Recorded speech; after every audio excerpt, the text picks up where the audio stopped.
Bapak Ibu Saudara yang dikasihi oleh Tuhan, Shalom. Hari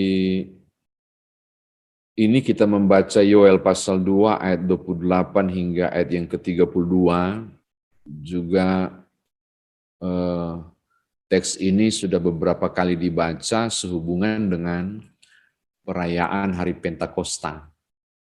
Hanya dia muncul kembali sesuai dengan jadwal bacaan GPIB, justru pada hari Rabu bukan hari Minggu kemarin. Yoel pasal 2 ayat 28 hingga ayat yang ke-32. Yoel ini seorang nabi yang bernubuat atau melaksanakan tugas kenabiannya di Yehuda, Bapak Ibu. Namanya ini dari bahasa Ibrani Yoel, dari dua suku kata, yaitu Yahweh, Elohim, sehingga kalau diterjemahkan Adonai adalah Elohim, atau Tuhan itu adalah Allah. Jadi namanya ini mendefinisikan siapakah Allah sesungguhnya, yaitu Tuhan huruf besar semua atau YHWH atau Adonai. Karena dia menjalankan tugasnya di Yehuda, Bapak Ibu, kemungkinan besar bahwa pada waktu itu Israel sudah pecah menjadi dua. Lalu kalau kita membaca seksama, tidak disebutkan di masa pemerintahan mana, mungkinkah belum ada pemerintahan pada waktu itu, maka dugaan cukup kuat ini kisah yang terjadi pasca Israel kembali dari pembuangan, karena belum ada sistem pemerintahan. Kalau ada di masa masuk Kanaan zaman Yosua, tidak mungkin, terlalu jauh sekali. Jadi kedugaan cukup kuat Yoel ini ada di masa setelah pembuangan, ketika kemudian yang tertinggal suku yang balik itu adalah Yehuda. Ini catatan pengantarnya. Lalu kalau Bapak Ibu memperhatikan kitab Yehuda itu dimulai dengan kengerian. Yang dinubuatkan bukan hal yang baik, tapi yang dinubuatkan adalah bencana yang Tuhan siap kirimkan melalui serbuan belalang, tulah belalang akan menghancurkan panen dan membuat tanah menjadi tidak gembur, lalu segala sesuatu menjadi gagal, lalu umat akan menderita oleh karena berbagai kegagalan panen tersebut. Tidak juga disebutkan kenapa sampai hukuman itu mereka terima. Yang pasti ada sesuatu yang sangat fatal yang tidak kita bisa cari tahu karena Yoel tidak mengisahkan itu, Bapak Ibu. Berarti ada dosa besar yang mereka perbuat. Sampai kemudian kalau Bapak Ibu melihat di pasalnya yang kedua, mulai dari ayat yang ke-12, itu seruan diminta untuk bertobat dan melakukan perkabungan massal supaya mereka mengalami pemulihan. Lalu kita menemukan di ayat yang ke-18 bahwa dan seterusnya ketika mereka bertobat, Tuhan menjanjikan pemulihan. Tanah itu akan kembali subur, panen akan kembali melimpah, umat tidak akan mengalami kesiksaan lagi. Latar belakangnya kira-kira seperti itu. Lalu tiba-tiba mengejutkan sekali di bacaan kita ayat 28 sampai ayat yang ke-32 muncul satu kutipan yang sangat luar biasa, itu muncul di ayat yang ke-28 sampai 29 tentang pencurahan Roh Allah. Kalau dalam Perjanjian Baru disebut Roh Kudus. Nah, Roh Allah akan dicurahkan. Catatan penting untuk Bapak Ibu bahwa dalam tradisi Yahudi, orang-orang yang dihinggapi Roh Allah itu umumnya berbeda dengan kisah Musa tentang 70 tua-tua ya, tapi umumnya adalah mereka yang dikhususkan pada jabatan-jabatan tertentu, yaitu raja, nabi, imam. Jadi raja, nabi, imam, dorang inilah yang akan menerima Roh Allah. Raja, nabi, imam ini disebut dengan orang-orang yang diurapi, Mesiah atau Mesias. Orang-orang yang diurapi akan menerima Roh Allah. Jadi cuma pada 3 jabatan ini dalam tradisi Yahudi. Namun kemudian kita terkejut, ini berlawanan sekali. Tiba-tiba di ayat yang ke-28 sampai 29, bukan hanya para pejabat, yaitu raja, nabi, dan imam, yang dicurahkan Roh Allah. Alkitab menyebutkan sesuatu yang menarik. dari perbedaan umur, gender, sampai status sosial. Perbedaan umur dan gender itu muncul di sini. Anak-anakmu laki-laki dan anak-anakmu perempuan. Ini perbedaan jenis kelamin, tapi juga usia. Anak-anakmu laki-laki dan anak-anakmu perempuan akan bernubuat kepada kelompok anak dengan status laki-laki dan perempuan. Roh itu akan dicurahkan dan mereka akan bernubuat. Lalu kemudian pada orang tua, ini usia, pada kategori usia, akan mendapatkan mimpi. Kategori usia lagi, teruna-teruna atau remaja, akan mendapatkan penglihatan. Lalu, status sosial, bahkan juga hamba-hambamu laki-laki dan perempuan, akan kucurahkan rohku pada hari-hari itu. Kita mendapatkan gambaran yang menarik, bahwa mestinya Roh Kudus itu, Roh Allah itu, kita belum mengenal istilah Roh Kudus, nanti muncul di Perjanjian Baru. Roh Allah itu hanya dicurahkan kepada raja, nabi, dan imam. Tapi justru nubuatan ini berkata, semua orang akan mendapatkan Roh Kudus, tidak pandang apakah dia dapat jabatan khusus atau tidak dalam kehidupan religiusitas agama Yahudi waktu itu. Anak kecil sekalipun, anak-anak, mau laki-laki atau perempuan akan dicurahkan Roh Allah. Bahkan sampai hamba sahaya, para budak sekalipun, tanpa memandang status sosial, Roh Allah itu akan dicurahkan. Mestinya kita penasaran, kalau begitu apakah pemahaman di Perjanjian Lama itu berubah? Atau ini mau bicara tentang peristiwa yang lain? Dan benar Bapak Ibu, ternyata ini bicara tentang peristiwa yang lain. Mengapa? Nanti buka Kisah Rasul pasal 2 ayat 17 sampai ayat 21. Kisah Rasul pasal 2 ayat 17 sampai ayat 21. Waktu peristiwa Pentakosta terjadi, pencurahan Roh Kudus, perjanjian baru sudah ya, Roh Kudus, pencurahan Roh Kudus, Petrus lagi berkhotbah, dia mengutip langsung Yoel pasal 2 ayat 28 sampai 29 yang Bapak Ibu dan saya baru baca. Itu ternyata dikutip langsung oleh Petrus di Kisah Rasul pasal 2 ayat 17 sampai 21 pasca hari Pentakosta, hari syukur panen, di mana orang-orang itu tiba-tiba para murid itu menerima Roh Kudus. Lalu Petrus mengutip Yoel pasal 2 ayat 28 sampai 29. Pada hari itu akan terjadi bahwa aku akan mencurahkan Roh Kudus bla bla bla. Melawan tradisi bahwa cuma raja, nabi, imam, para pejabat itulah yang kemudian dihinggapi Roh Allah. Tapi sekarang Yoel bilang ke semua. Dan ketika rujuk Kisah Para Rasul, kita menemukan bahwa Petrus mengatakan ini digenapi. Maka saya mengatakan kepada Bapak Ibu, ayat 28 sampai 29 itu nubuatan tentang Pentakosta. Jaraknya cukup jauh. Dari awal Yoel sudah menyampaikan nubuatan ini, bahwa akan terjadi peristiwa pencurahan Roh Kudus di hari raya syukur panen. Roh Kudus akan dicurahkan, tapi kan bahasa Perjanjian Lama, Roh Allah akan diberikan, bahwa Tuhan akan mencurahkan rohnya.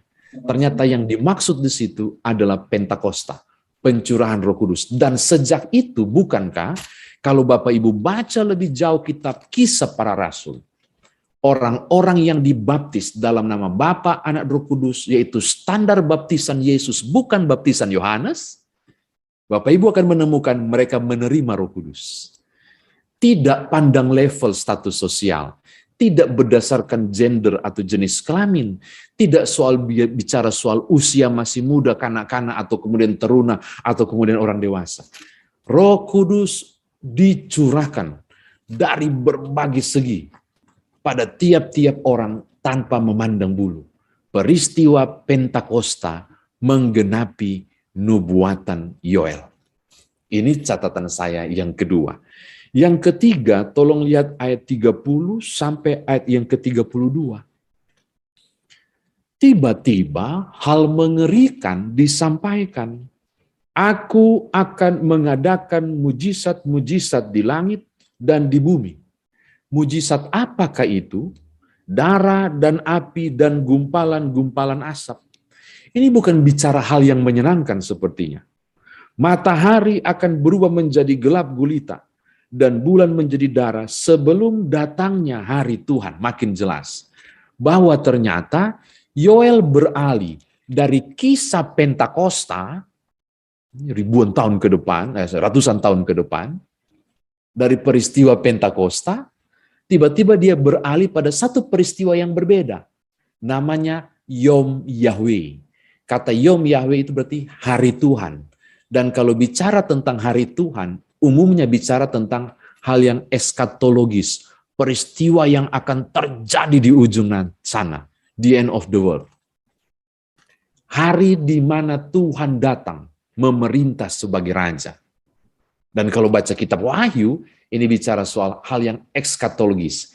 Peristiwa tentang datangnya Kristus kembali untuk menghakimi orang hidup dan yang mati. Saya penasaran kenapa dia lompat dari peristiwa sukacita tentang pencurahan Roh Kudus di berbagai level, sekarang dia bicara tentang kebinasaan.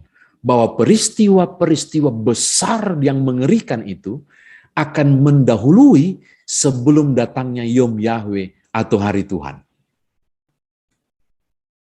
Ternyata ini peringatan kepada umat di masa Yoel pada waktu itu tentang akan datang masa Tuhan akan memerintah hingga pertobatan itu harus dilakukan. Tetapi saya mau kasih koma, ini bukan cuma untuk Yoel yang menerima, tapi nubuatan ini juga disampaikan pada peristiwa yang akan datang ratusan tahun kemudian. Kalau peristiwa Pentakosta dia nubuatkan dan berhasil 2000 tahun yang lalu, saya tidak tahu kapan nanti Tuhan akan menggenapi nubuatannya melalui Nabi Yoel tentang matahari menjadi gelap, bulan menjadi merah, asap di mana-mana, darah dan seterusnya. Tentang peristiwa mengerikan itu terjadi, tentang Yom Yahweh, tentang peristiwa eskatologis, tentang peristiwa kedatangan kembali Kristus untuk menghakimi. Saya tidak tahu. Yang pasti saya merujuk ketika dia bicara tentang Pentakosta, Pentakosta digenapi. Maka ketika dia bicara tentang Yom Yahweh atau hari Tuhan, saya yakin akan digenapi. Soal kapan kita tidak tahu. Oke, ini catatan saya yang ketiga. Yang keempat, Bapak Ibu, mari kita lihat ayat 32. Dan barang siapa yang berseru kepada nama Tuhan akan diselamatkan, dan seterusnya. Dan barang siapa yang berseru kepada nama Tuhan akan diselamatkan. Ayat 32 ini sebenarnya kutipan. Dikutip oleh Paulus. Kalau tadi Petrus ngutip Yoel, sekarang Paulus yang ngutip Yoel. Tolong buka Roma pasal 10. Ayat 13. Roma pasal 10 ayat 13. Paulus mengutip ini di surat Roma. Sebab barang siapa yang berseru kepada nama Tuhan akan diselamatkan. Di zaman Rasul Paulus pun dia sedang berpikir kemungkinan besar peristiwa Yom Yahweh akan terjadi. Tapi rupanya nggak terjadi juga. Kalau di Tesalonika, Bapak Ibu baca surat Tesalonika, itu juga bicara, hari Tuhan semakin dekat. Tapi belum terjadi juga. Yang saya mau katakan adalah, nubuatan ini belum digenapi. Tuhan datang kembali. Belum digenapi. Tetapi pasti akan digenapi. Saya kira demikian firman Tuhan ditafsirkan bagi kita. Nah, sekarang bagaimana ibu-ibu, bapak-ibu, saudara sekalian, dan saya membawa firman Tuhan ini dalam kehidupan beriman kita. Syukur puji Tuhan. Pencurahan Roh Kudus di kitab Yoel akhirnya digenapi. Sehingga setiap orang di strata sosial apapun, di status ekonominya bagaimanapun, di jabatan level tinggi atau rendah sekalipun, di dia laki-laki atau perempuan sekalipun, di usia mana-mana, kanak-kanak ataupun orang dewasa sekalipun. Peristiwa Pentakosta memungkinkan Roh Allah tidak hanya dicurahkan kepada sekelompok orang saja, dalam hal ini jabatan imam, raja, dan nabi di zaman dulu. Tapi Roh Kudus itu dicurahkan ke berbagai lapisan orang. Saya mau katakan begini kepada Bapak Ibu, Saudara sekalian. Siapakah mereka yang menerima Roh Kudus itu? Semua lapisan. Termasuk Bapak Ibu dan saya. Yang mengaku Yesus adalah Tuhan. Yang telah menerima baptisan itu. Yakinlah bahwa saudara dan saya adalah alamat yang dituju bagi Roh Kudus dicurahkan. Saudara dan saya tanpa pandang bulu, Tuhan anugerahkan Roh Kudus itu. Sehingga saya kira ketika maksud Roh Kudus itu dicurahkan, berarti memberi, Bapak Ibu nanti baca Kisah Rasul ya, dari pengecut dan penakut. Si Petrus dan kawan-kawan yang bersembunyi di lantai 2 itu dengan ketakutan, takut diburu oleh tentara Romawi. Tiba-tiba mereka keluar dari persembunyian. Dan tanpa takut sekalipun, Petrus berdiri depan umum dan berkhotbah cukup panjang. Dan banyak jiwa diselamatkan.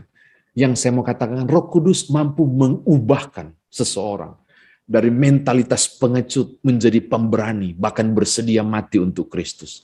Roh Kudus mampu mengubah tiap pribadi menjadi sesuatu yang dahsyat menurut kehendaknya. Maka hal pertama saya mau katakan begini. Kuasa Roh Kudus melampaui segala akal. Maka Roh Kudus bisa mengubahkan suami, istri, anak-anak, siapapun kita menjadi sesuatu yang berguna bagi kemuliaan nama Tuhan. Kalau Bapak, Ibu, dan saya berani mengklaim pada keluargaku, pada diriku pribadi, Roh Kudus sudah dicurahkan, maka saudara harus bersiap terhadap perkara-perkara besar yang Tuhan percayakan kepada Bapak, Ibu. Mengubah mentalitas kita menjadi sesuatu yang lebih dahsyat. Dari tidak semangat berkarya menjadi semangat berkarya. Dari hitung-hitungan untuk melayani menjadi sesuatu yang besar. Pertanyaan balikannya adalah, kalau kita mengaku kita punya Roh Kudus, tapi tidak membara untuk Tuhan, ini perlu diberi tanda tanya besar. Benarkah engkau dan aku punya Roh Kudus? Atau jangan-jangan Roh Kudus sudah diberikan, tapi kuasa itu tidak dimanfaatkan? Ini menarik, tak? Jadi, yakinlah bahwa Bapak, Ibu, dan saya telah mengalami urapan dan curahan Roh Kudus. Mestinya itu ditunjukkan. Kuasa itu keluar melalui kita, melalui semangat yang membara kita, melakukan perkara-perkara baik, bukan cuma di gereja, dimanapun. Mengubah total hidup kita, jadi dari yang buruk menjadi sesuatu yang lebih baik. Roh Kudus mengubahkan orang untuk menjadi sesuatu yang besar. Itu tanda-tanda yang besar itu terjadi seperti itu. Dan kalau tidak terjadi, ini perlu dipertanyakan, apakah kemudian kita benar-benar nunut pada maunya Roh Kudus yang mengubahkan kita? Atau jangan-jangan terlalu kepala angin untuk berubah misalnya, dan tidak membara lagi dalam berbagai hal untuk menyenangkan Tuhan.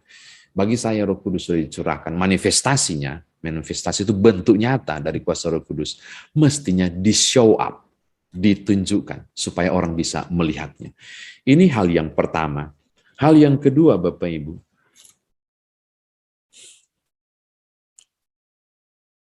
waktu kapan Yom Yahweh terjadi, menurut Matius pasal 25 dan seterusnya, itu terjadi bagaikan datangnya seorang pencuri.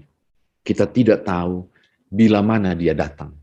Kita tidak tahu kapan peristiwa itu terjadi.